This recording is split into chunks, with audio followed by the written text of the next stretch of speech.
Yep, that's my baby. Jessica Smith calls her dog Casper her baby, and she's thrilled to be holding him safe and sound in her arms again. At first they was grabbing him and was snuggling him and everything. I'm like, oh my God, my baby. And the first thing he did was look at me, then he jumped up and I was just hugging him. Monday night, Casper went missing. The next morning, neighbors called animal control when they heard a dog barking next to Onondaga Creek. Officer Jason Driscoll answered the call. He was down by the last rung there by the water, probably 1.5 to 2 to the left, where it's really green right there, and before where it's kind of crumbling. So he was latched right onto that moss there with his paws and his claws.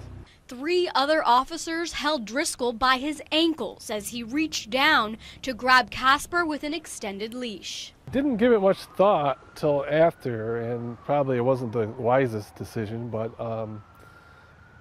I had 3 or 4 good police officers hold on to me. I knew they weren't going to let go. Officer Driscoll cut through this fence right here before being hoisted down by his fellow officers to reach the dog. As you can see, the fence is already repaired. That's because Officer Driscoll immediately called the Parks Department to make sure another dog doesn't experience the same trauma.